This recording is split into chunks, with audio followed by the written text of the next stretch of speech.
আসসালামু আলাইকুম সবাইকে। আমার ইউটিউব চ্যানেল থেকে আপনাদের সবাইকে স্বাগত এবং আমি জানাচ্ছি আমি তো গরু রিভিউ করি না, বাট আমি রিভিউ করে থাকি বাইকে। আপনারা জানেন সবাই, মাঝে মধ্যে বাইকে যাই, আবার আমার প্রোগ্রামের ভিডিও থাকে, গানের অনুষ্ঠানের ভিডিও। তো সঙ্গীত শিল্পী হঠাৎ করে গরুর হাটে কেন? তো গরু তো সবাই কেনে। আজকে আমার মেয়ের জন্য আসা এখানে, আসলে সত্যি কথা।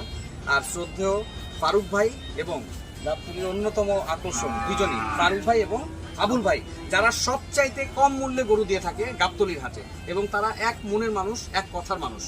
কখনো যদি আপনাদের মনে পড়ে যে গাবতলীর থেকে গরু আনবেন, তাহলে চলে আসবেন সরাসরি এই ফারুক ভাইয়ের কাছে এবং আবুল ভাইয়ের কাছে।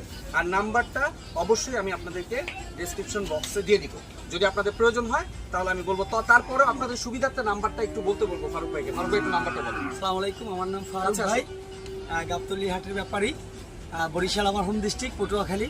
আমার মোবাইল নাম্বারটা হলো 01716152625। 01716152625 এই নাম্বারে ফোন করে আপনারা, হোয়াটসঅ্যাপও আছে তাই না? হোয়াটসঅ্যাপ নাম্বারও এটা। এই নাম্বারে ফোন করে আবুল ভাইয়ের সাথে, ফারুক ভাইয়ের সাথে আপনারা কথা বলতে পারবেন এবং সবচেয়ে কম মূল্যে গরু নিতে পারবেন। এবার আসি যে আমি যে গরুর হাটে আসলাম, আমি কি গরু কিনিনি? অবশ্যই কিনেছি। আর সেই গরুটি হচ্ছে এই গরুটি। এই গরুটির মূল্য হচ্ছে, আপনারা, আমি বলতাম যে আপনারা বলবেন কত। তো এখন এই গরুটি নেওয়া হয়েছে 82 দিয়ে। তো এখন আপনাদের কাছে কেমন লাগে সেটা আপনারা বলবেন যে কেমন হয়েছে গরুটি। তো সত্যিটা বলতে হবে ভাই, সত্যিটা একটু বলে দেন, সত্যিটা বলে দেন যে কত টাকা নিয়েছে। আসলে 82,000 না, এই গরুটার দাম হয়েছে মাত্র 70,000।